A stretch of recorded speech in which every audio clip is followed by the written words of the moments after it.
ça pose question derrière, enfin juste avant, les Pumas leur en mettent 50, derrière, les All Blacks leur en mettent 50, et puis après, le dernier clou du cercueil, la fédération se dit on a besoin de thunes. Mais viens, on fait venir les Springboks sur un match supplémentaire hors tournée, voilà, pour remplir le stade, et voilà, c'est les doubles champions du monde en titre. Ça va faire kiffer les gens, ils vont venir. Putain, Jean-Michel Gallois, on est obligé de... Enfin, voilà, va falloir dire les termes à un moment. Jean-Michel Gallois, c'est quoi l'intérêt d'aller au stade voir ton équipe? C'est-à-dire que tu vas voir ton équipe, tu vas l'encourager parce que tu penses que que l'adversaire est à sa portée ou qu'elle peut faire un truc. Là, gars l'Afrique du Sud, en l'état actuel des choses, enfin, qui a espéré quoi que ce soit? Je sais pas qui a espéré. Voilà, donc match dans un stade à moitié vide. Voilà, le résultat, si tu veux, voilà, il fait mal au cœur. 0,73. Les Springboks silence. Enfin bon, bref, voilà, c'est là où en sont les Gallois. Et pourquoi avoir rajouté ce match à la longue litanie des soucis gallois? J'en sais rien. Donc là, pour ce tournoi, voilà, on leur souhaite qu'il y aura un moment où Rachel et moi on pourra dire qu'il faut jamais les enterrer, qu'on est trop content pour eux, mais on a du mal à imaginer que ça arrive, mais voilà, on leur souhaite de faire un peu comme en 2024, où hormis l'entame. Elle était comment cette entame catastrophique contre les Écossais? Ils avaient montré des choses, ils avaient montré de la grinta, à défaut d'avoir de l'allant, à défaut d'avoir de la continuité dans le jeu, mais il y avait un esprit qui se dégageait, et une certaine fraîcheur, vu qu'ils avaient lancé beaucoup de jeunes à ce moment-là. Et voilà, on leur souhaite d'avoir au moins cette fraîcheur, et que même si les résultats immédiats sont alarmants, que voilà, qu'il y ait quand même un peu qu'il y ait du positif à tirer de cette aventure. Un tournoi destination, c'est jamais à galvauder, c'est toujours c'est une super compète. Voilà, on leur souhaite le meilleur, mais voilà, on s'attend au pire. Ensuite, ceux qui sont arrivés 5e l'an dernier, le 15 d'Italie. Ah, ça c'est très intéressant. Les Italiens, eux aussi, ont beaucoup joué contre les Springboks cet automne, enfin cet été et cet automne. Et voilà, Rassi Erasmus, au début de l'hiver, à la fin de la tournée de novembre, est arrivé. Il a dit bon les gars, voilà, attention, cette année le 15 d'Italie va casser des gueules, on a galéré contre eux, enfin je sens le potentiel, voilà. Bon, Rassi Erasmus l'a dit, donc si lui il a dit ça avec son ressenti, avec son vécu, ou peut-être son envie de lancer des saucisses, voilà, on sait jamais avec ce mec. C'est ça qui est magique avec Rassi Erasmus. Voilà, on se dit que le 15 d'Italie, est-ce que c'est l'année enfin où voilà, poussé par les encouragements de Rassi Erasmus, poussé aussi par sûrement la frustration de l'an dernier, hein, voilà, le dernier match contre l'Irlande, voilà, il y avait des choses très frustrantes. On avait écrit même après leur match à Twickenham, on avait dit on sent qu'ils sont pas loin d'un truc historique, mais voilà, on se demande où ils vont aller le chercher, quand est-ce que ça va arriver. Donc est-ce que c'est cette année? C'est la sempiternelle question avec eux. On leur souhaite, hein, voilà, le tournoi 2024 avait été plus que prometteur. Celui de l'an dernier, voilà, frustrant, avec notamment une entame un peu une entame décevante en Écosse, où voilà, ils avaient voilà, ça avait pris voilà, l'heure de jeu pour qu'on voit vraiment de la continuité dans leur jeu, qu'on voit vraiment la qualité des soutiens offensifs permettre à leur charnière de dynamiser le jeu. Et on avait commencé à avoir des choses, mais malheureusement ils étaient déjà bien menés au score. Mais voilà, il y a des choses, il y aura sûrement des choses intéressantes à voir de leur côté. On leur souhaite le meilleur. Ensuite, ceux qui ont fini 4e l'an dernier, le 15 d'Écosse. Comment vous dire, le 15 d'Écosse, je pense que ça va être le truc habituel. Là, on va pas venir cette année en vous disant ouais, là cette année on sent que machin. Non, là, si vous voulez, l'automne, chaque année, enfin non, pas chaque année, tous les 3-4 ans, en fait, les Écossais, ils ont leur finale de Coupe du Monde. C'est-à-dire que ils font venir les All Blacks à Murrayfield, et ça fait 120 ans que ça a commencé cette histoire, et ça fait 120 ans qu'ils attendent la première victoire. Et il y avait le match cette année. Je crois que c'était le week-end du 8-9 octobre. 8-9 novembre, pardon. Et bon, ben, les All Blacks revenaient de Chicago où ils avaient battu les Irlandais. C'était pas les All Blacks du Turfu, pas encore. Et malgré tout, les All Blacks commencent très très bien le match. Ils mènent 17-0, mais les All Blacks prennent un carton, 2 cartons, 3 cartons. Puis les Écossais commencent à se réveiller et la foule commence à les porter. Et voilà, 0-17, 7-17, 14-17, heure de jeu, pénalité, 3e carton jaune pour les All Blacks. Russell, il prend le but, 17 partout, le stade est en fusion, putain, ça y est, là, tout le monde sent qu'ils vont la gagner. Ils ont le score, ils ont le momentum avec eux, ils ont la supériorité numérique.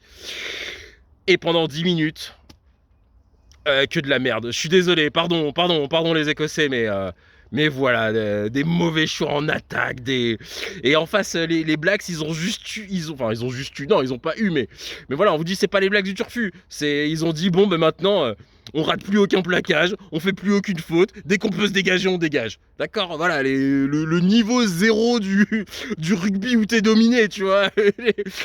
Pendant 10 minutes, on a ça, et pendant 10 minutes, ça marque pas, et puis bah tu sens le vent tourner, et les All Blacks reviennent à 15 contre 15.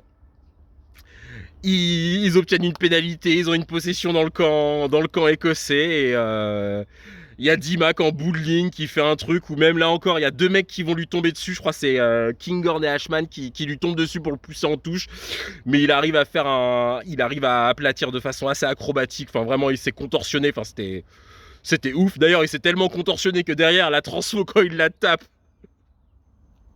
c'était la pire transfo de l'année. Donc voilà, 22-17, et puis derrière, malgré tout, bah, quand même, sur le renvoi, il a le temps de se remettre un peu d'équerre. Ils obtiennent une dernière pénalité, celle-là il la tape, elle est à plus de 45 mètres, légèrement sur le côté, mais voilà. Là, D-Mac, il s'était remis il s'était remis de ses acrobaties, boum, 25-17. Donc là, voilà, même Tom English, tu vois, Tom English, l'homme qui a le plus gardé la pêche de l'histoire du journalisme sportif en Grande-Bretagne, même après ce match, lui, voilà, il y croyait plus du tout. Il était là, non mais bon, faut nous laisser tranquille avec ça, là. Je comprends pas, voilà, il comprenait pas. Et puis, si jamais il comprenait pas, si jamais il avait pas compris, il y a eu la semaine suivante, il y a les Pumas qui débarquent à Édimbourg. Et là, l'Écossois, il a pas envie de rester sur sa défaite en finale de Coupe du Monde où il a déçu tout le monde, tu vois. Il a envie que les gens soient fiers de lui, quoi. Enfin, voilà, quoi. Flower of Scotland, bordel de merde. Ils mènent 21-0. Et ils ont l'occasion de marquer le 4e essai, ils le marquent pas. Et derrière, ils se font remonter. Par les Pumas. Sur une demi-heure, ils prennent 33 pions, je crois que c'est... J'ai plus le score en tête, mais voilà, ils prennent 5 essais. Ils prennent 5 essais en une demi-heure, ils perdent le match. Bah là, c'est... Tout le monde avait fini de perdre espoir, voilà. Voilà, ceux qui ont pas compris ont compris. Tom English, là, si tu veux, en ce moment, il a trouvé une occupation un peu plus... qui l'excite un peu plus, dans le sens où là c'est Andrew Petrie et Andy Burke qui rédigent les articles pour de rugby, même la coupe 1872, il a pas écrit les articles Tom English. Là, Tom English, il se recycle dans le football. Bon, après, il est rédacteur en chef de tout BBC Sport Scotland, donc voilà. Et il se passe un truc assez excitant chez les footeurs en Écosse. Là, il y a une équipe qui a mi-saison à 6 points d'avance en tête du championnat. Et c'est ni les Glasgow Rangers, ni le Celtic Glasgow. Donc voilà, là, voilà, c'est son... Peut-être que là, ça va lui redonner de la granaille à Tom English et qu'il reviendra, mais voilà, là, donc le 15 d'Écosse... voilà, toujours les mêmes espoirs, toujours les mêmes déceptions. Donc là, Voilà, nous non plus, on n'a pas envie de garder la pêche, donc on pense qu'il va se passer ce qui se passe habituellement. Contre les Bleus, ils vont avoir un super temps fort. Contre les Anglais, ils vont sortir un putain de match et peut-être que ça va buter le train de la hype anglaise. Contre les Gallois, va y avoir un quart d'heure où ils sauront pas où ils habitent alors qu'ils mènent de 20 points. Et voilà. Et enfin, le dernier match en Irlande, ils perdront. Et il y aura eu 2 minutes, il y aura que 2 minutes où on aura l'espoir qu'ils gagnent. Parce que c'est très souvent comme ça que ça se finit contre le 15 d'Irlande. Et voilà, donc force à eux pour nous surprendre. Et voilà, et en avant pour le 15 d'Irlande. Il avait fini 3ème du dernier tournoi, qui semble en perte de vitesse.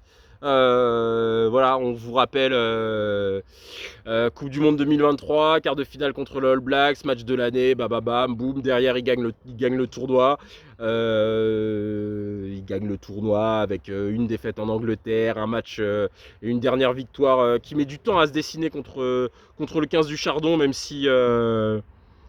s'ils sont quand même dominateurs en deuxième mi-temps. Il y a que voilà, le 15 d'Écosse n'a eu qu'une cartouche à tirer en deuxième mi-temps face à eux et malheureusement il y a eu un petit problème de hors-jeu ou de ballon récupéré en avant ou de hors-jeu ou de ballon récupéré en avant par un deuxième ligne. Donc voilà, ils avaient fini ils avaient gagné leur deuxième 6 nations consécutif ainsi. Derrière, tourneur en Afrique du Sud, une victoire, une défaite. Voilà, puis la victoire contre l'Afrique du Sud, elle est quand même assez magnifique dans le sens où déjà c'est la dernière équipe du 6 nations à avoir battu les Sudaf. Donc voilà, rien que ça vous permet de dire que ok, on va peut-être pas même s'ils semblent en perte de vitesse, on va peut-être pas les enterrer tout de suite, nos amis irlandais.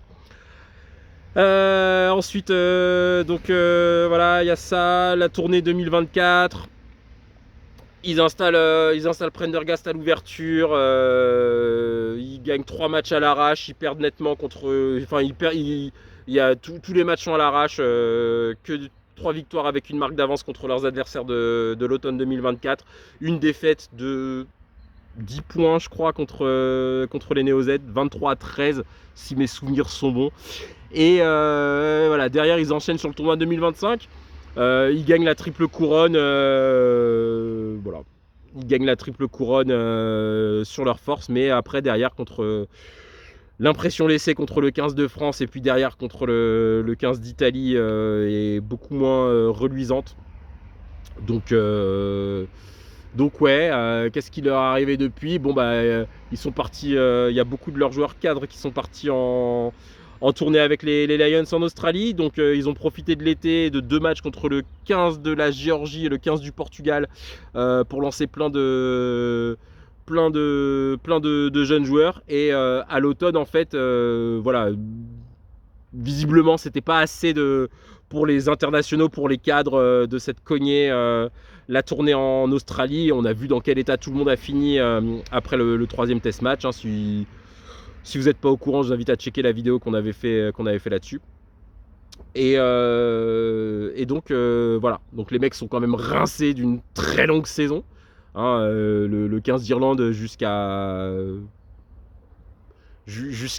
date, c'est principalement le Leinster et les tout meilleurs joueurs des 3 autres provinces, hein, voilà, c'est l'ossature de Leinster. Tu rajoutes Bundy Aki, Mac Hansen, Tagburn, Ian Anderson, même si là il y sera pas, enfin en tout cas il n'est pas convoqué pour le début du tournoi, Ian Anderson. Et oui, Finlay Bilham au poste de pilier droit. Et voilà, vous avez fait le tour du truc. Donc voilà, les gars du Leinster, ils ont gagné l'URC. Il y en a 12 d'entre eux qui sont partis en tournée en Australie. Ils n'avaient même pas repris en club puisque voilà, il y avait des vacances des congés qui leur ont été octroyés après le truc en Australie. Et la reprise, c'est quoi? C'est bonjour. Alors on n'a pas eu assez de points de miles cette année. On va aller à Chicago pour refaire le remake du match de 2016 contre les All Blacks. Bon, en plus celui-là, pour le coup on l'a maté en entier. C'est le dernier match international qu'on a maté en entier avec Rachel. Enfin en entier. on l'a maté. Puisqu'en fait, il tombait le même jour que Toulouse Stade Français. Et avec tout ce qui s'est passé l'an dernier, il était hors de question pour nous de se mater ça. Donc voilà, il y avait Irlande All Blacks à la place. Et donc voilà, Irlande All Blacks, c'était assez...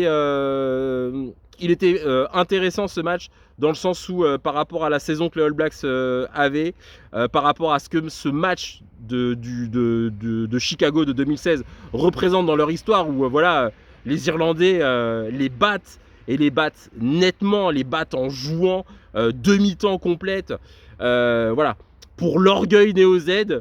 Il y avait un truc à rectifier ce jour-là à Chicago. Donc nous, on était là avec Rachel. Je me dis, dans quoi s'embarque le 15 d'Irlande là, dans ce contexte-là? Pourquoi ils n'ont pas attendu l'an prochain? Ah oui, non, mais il y aura une compétition de merde l'an prochain. Ils pourront plus faire ça.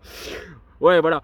Donc voilà, et on se disait, et en même temps, pour le 15 d'Irlande, malgré la difficulté, c'est le moment, c'est l'occasion idéale de rebond, quoi. Donc ouais, il y avait des choses intéressantes. Et bon, bah, les All Blacks ont gagné nettement. Ils se sont retrouvés en supériorité numérique très rapidement dans le match. Je crois qu'il y a un carton rouge à la 3e ou 4e minute, hein. Tadburn comme d'un carton rouge pour un mauvais geste.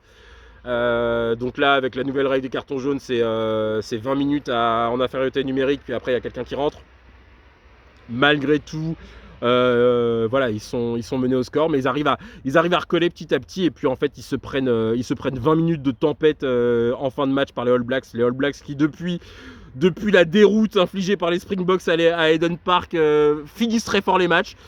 Ils ont identifié le fait qu'en deuxième mi-temps on peut pas se permettre de prendre un 0-36, donc maintenant ils finissent fort. Et il y a des choses qui ont été un peu ajustées dans les compos d'équipe, dans la composition du banc et tout.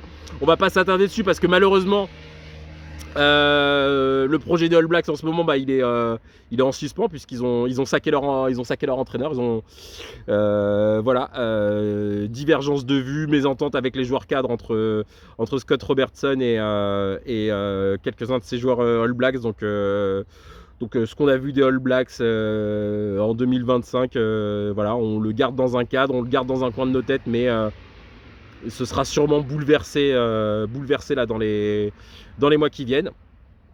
Mais donc voilà, malgré tout, Scott Robertson, il a réussi à remettre le train Néo-Z en route, et leur permettre de s'offrir un match, enfin une victoire qui est importante dans leur psyché, parce que le match de Chicago, autant c'était un match fondateur pour le 15 d'Irlande, c'était une victoire, enfin pas un match fondateur, c'était une victoire fondatrice pour le 15 d'Irlande, autant voilà, c'était une défaite qui avait marqué les All Blacks. Et donc là, celle-là, ils l'ont rectifié, et tant mieux pour eux. Et puis derrière, voilà, les Irlandais, ils gagnent leurs deux matchs à la maison, 15 du Japon, 15 d'Australie, des victoires assez nettes. Et puis derrière, il y a une défaite, j'ai pas le score en tête, 4 essais à 2, je crois, contre les Springboks, et les Springboks à leurs mains. Vraiment, c'était vraiment là, la sensation de perte de vitesse, elle vient de ce match-là. Elle est accentuée par il y a des difficultés en charnière. On ne sait pas qui va s'imposer au poste de demi-mêlée derrière Gibson Park, sachant que le postulant habituel, the one who deputy, comment ils disent deputy en anglais, ils le disent très souvent, mais je le prononce super mal. Donc Craig Casey du Munster, qui est blessé à une épaule, donc qui va sûrement louper le tournoi de destination. Est-ce que ce sera dans son intégralité? J'ai pas la durée exacte de la blessure, donc je m'aventurerai pas là-dessus, mais il va au moins louper les deux premières semaines, et il a loupé le stage de prépa là qu'ils sont en train de faire au Portugal. Donc il y a ça, voilà, la gestion des ouvreurs. Là, ils avaient Jack Crowley en 2024 qui avait été, voilà, qui avait fait le taf, hein. Il gagne le tournoi destination, il s'impose une fois sur deux en Afrique du Sud. Enfin voilà, mission accomplie. Même si voilà, je pense qu'en 2024, si tu dis c'est qui le meilleur ouvreur du 6 Nations, il y a peu de gens qui t'auraient répondu Jack Crowley, mais pourtant il avait été sobre, efficace, précis face au perche. Et bon bah il y a eu l'éclosion de Sam Prendergast au Leinster cette saison-là, enfin le début de la saison 2024-2025, dans la foulée en fait de tout ce qu'il fait en jeune en fait. Sam Prendergast, il a quand même il a 2 tournois. Il a disputé 2 Six Nations dans la catégorie U20 avec le 15 d'Irlande. Il en a gagné 1 ou 2. Là, j'ai plus le truc en tête. Enfin voilà, c'était un gars qui était identifié depuis très longtemps comme c'était vraiment un joueur très prometteur, identifié depuis très longtemps. Et donc du coup l'automne 2024 ça a été l'occasion de le lancer dans le bain. Et du coup Jack Crowley, ça voilà, ça, je pense que ça lui a pesé un peu. Ça s'est vu après dans le Six Nations 2025. Il y avait eu tout un micmac. Prendergast avait été titulaire la plupart des matchs de ce tournoi. Crowley en fait à la fin du tournoi il songeait même à partir d'Irlande. Donc c'est-à-dire voilà, une fois que tu pars d'Irlande, t'es presque plus sélectionnable, même si la règle elle est pas claire elle n'est pas aussi claire que chez les Gallois ou chez les Anglais là-dessus. Mais voilà, il était prêt à faire une croix sur sa carrière internationale et découvrir autre chose, comme s'il avait fait le tour de la question en Irlande. Et voilà, et puis ça, je pense que c'est un gars qui est quand même très attaché à son club, à sa franchise du Munster. Mais voilà, et donc sur ce truc-là, ils sentent qu'ils peuvent plus gagner le tournoi. Dernier match en Italie, le propulse titulaire, et bah voilà, les conditions elles étaient vraiment mid, et il a fait un match vraiment mid ce jour-là. Donc ouais, et puis là, Prendergast depuis quelques temps avec le Leinster, en fait. Il y a un autre jeune qui déboule, qui s'appelle Harry Byrne, qui a été très intéressant, il a tapé la pénalité de la gagne contre La Rochelle. Il a fait un très bon match, très bonne deuxième mi-temps à Bayonne, où il gagne à l'arrache. De toute façon, le Leinster, là, depuis que la tournée internationale est terminée, là, la parenthèse internationale de novembre est terminée, le Leinster, je crois, il a que des victoires, et que des victoires en galérant. Mais vraiment, voilà. Donc c'est un signe aussi, ça, c'est que petit à petit, les cadres du Leinster, ils reprennent leur place dans l'équipe. Et voilà, mentalement, ils n'ont pas lâché. Physiquement, ils se remettent d'équerre. Donc en fait, là, le 15 d'Irlande, à l'instant T, c'est pas beau. Mais voilà, il y a la place pour une montée en puissance. Et je pense qu'il faut pas négliger le fait que l'équipe, donc ce 15 d'Irlande, qui est l'équipe la plus régulière de la dernière décennie sur le Six Nations, avec le 15 de France, mais le 15 de France, il est régulier depuis le début du mandat Galtier, donc depuis 6 saisons.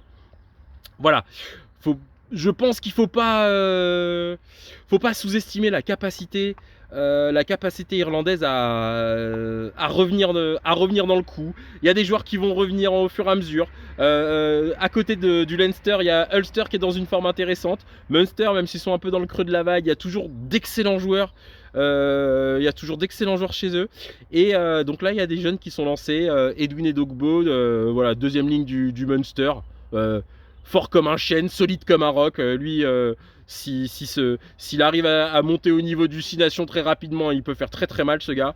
En troisième ligne, ils ont un gars, même s'il est blessé, j'ai plus le prénom, monsieur Ahern, A-H-E-R-N. Très prometteur. Même si là encore, il s'est blessé contre le Connacht et on n'a ni la nature ni la durée de la blessure. Jack Boyle au poste de pilier gauche, qui était en train de vraiment s'imposer, d'être voilà, régulier, performant, une très bonne tenue en mêlée, ce qui est un peu le talon d'Achille de Porter. On se rappelle qu'Andrew Porter, il y avait un moment, il y avait O'Mahony qui modifiait sa prise en troisième ligne pour le soutenir, pour pas qu'il se fasse pénaliser sur certaines entrées en mêlée. Donc ouais, là, voilà, Jack Boyle qui peut venir. Qui a d'autres le Harry Byrne dont je vous ai parlé, qui voilà, peut-être qu'il va rentrer dans un jeu à 3 ouvreurs et tout, et donc peut-être qu'ils auront cette équation à résoudre. Mais voilà, ils sont en train d'injecter du sang frais, et quels que soient les résultats immédiats, Voilà, ne sous-estimons pas la capacité du 15 d'Irlande à monter en puissance. Voilà, coach Farrell est revenu du truc des Lions. Voilà, maintenant objectif Coupe du Monde 2027. C'est peut-être le bon moment. C'est le moment de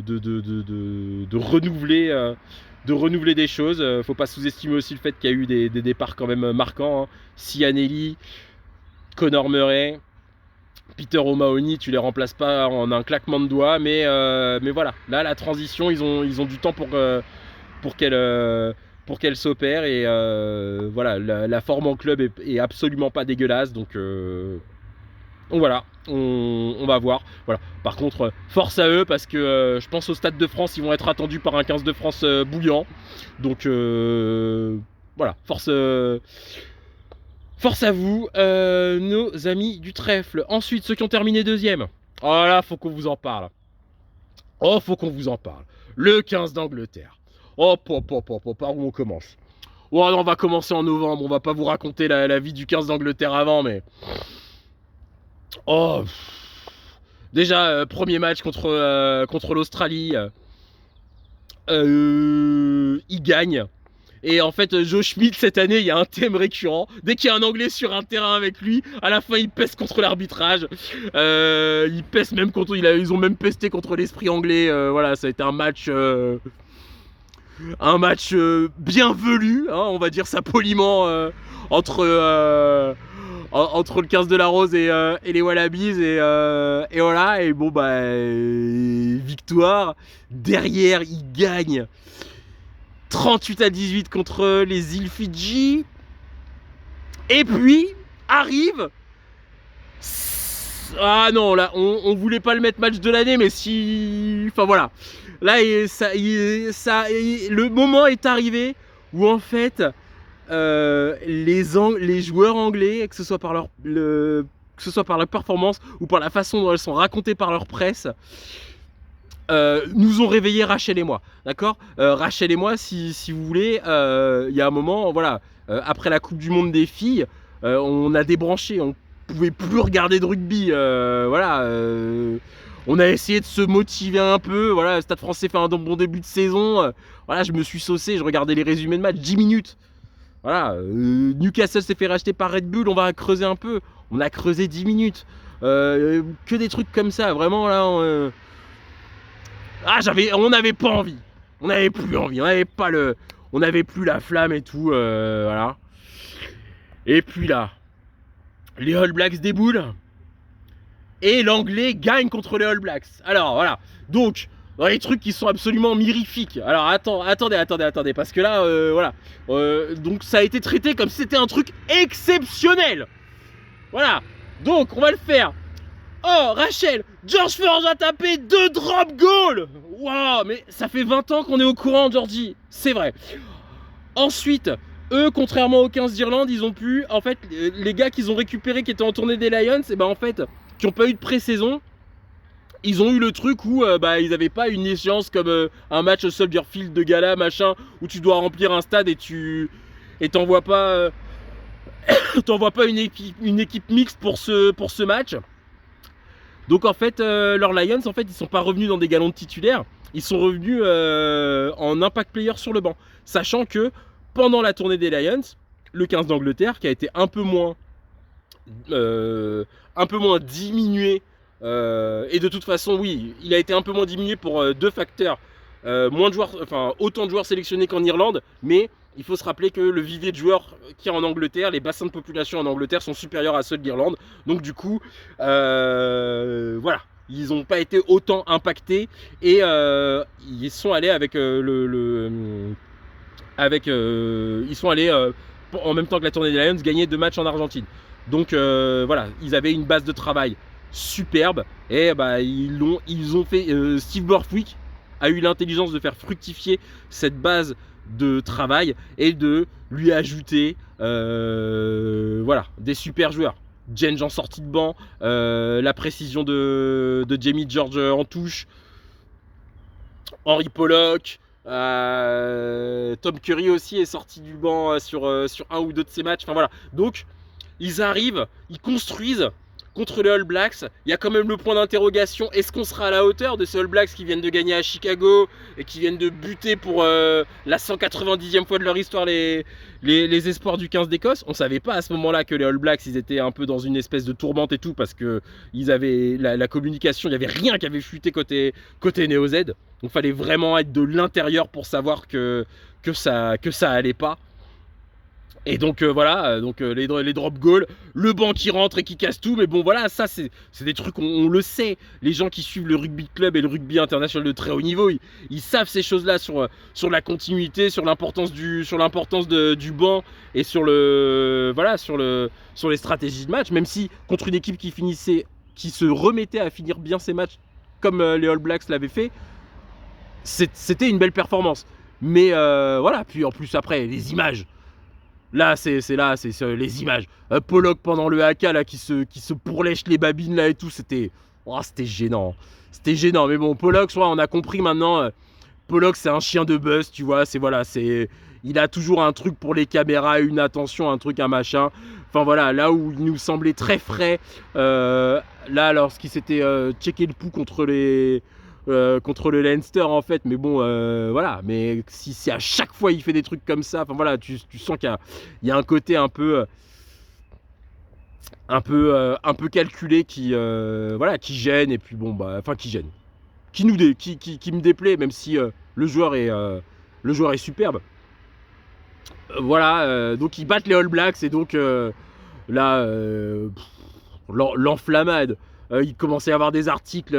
Est-ce qu'on va être champion du monde dans 2 ans enfin voilà, c'était ce niveau-là. Et donc là, moi je la connais, ma Rachel. Hein. Je me suis tourné vers elle, je fais « Ah, t'as pas envie de les taper, les Anglais, là? T'as pas envie de les taper ?» Et Rachel a dit « Oh, si !» Et si mes souvenirs sont bons, et je crois que le calendrier du tournoi destination, on le connaît par cœur. Il me semble que la dernière journée du tournoi destination, le train de la hype anglais, il se pointe à Saint-Denis.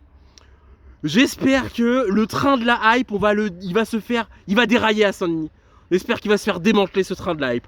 Donc là, voilà, on n'a qu'une envie.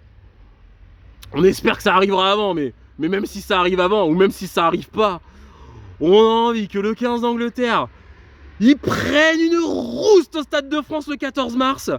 Oh là, ça on a envie, vraiment on a envie.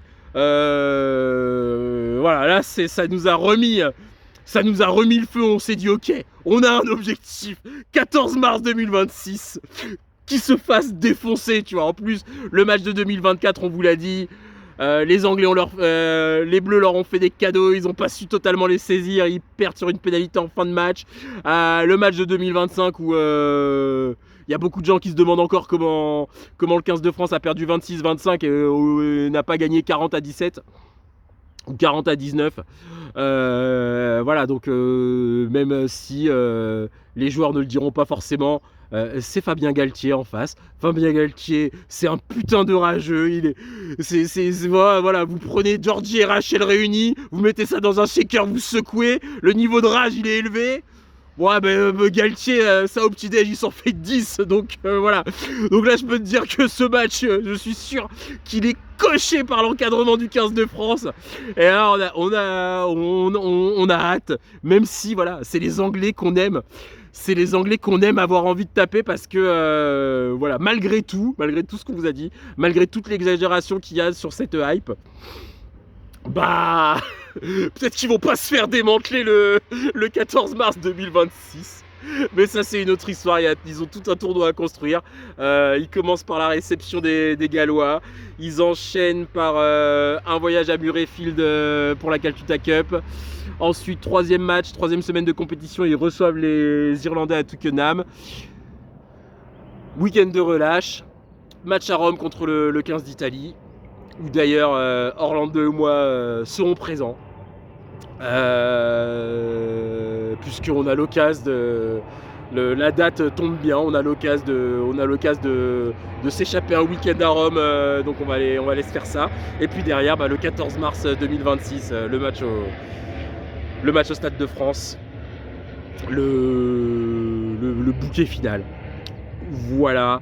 Le 15 de France, comme on vous a dit, j'ai pas regardé un seul match. De toute façon, le 15 de France depuis le 15 octobre 2023, depuis Antoine Dupont qui dit que l'arbitrage n'a pas été à la hauteur, depuis que Fabien Galtier dit que tout est de la faute de Ben O'Keefe et depuis toutes les affaires qu'il y a eu en 2024, moi j'attends qu'un seul truc, c'est qu'ils gagnent tous ces matchs avec entre 40 et 70 points d'avance et qu'ils prennent la Coupe du Monde. Donc le 15 de France, je lui souhaite de prendre le Grand Chelem. J'espère qu'il y aura un maximum de régalades en cours de route et si régalade il y a, on sera là pour les commenter. Mais voilà, tant que le 15 de France sera pas champion du monde, il y aura zéro enflammade ici.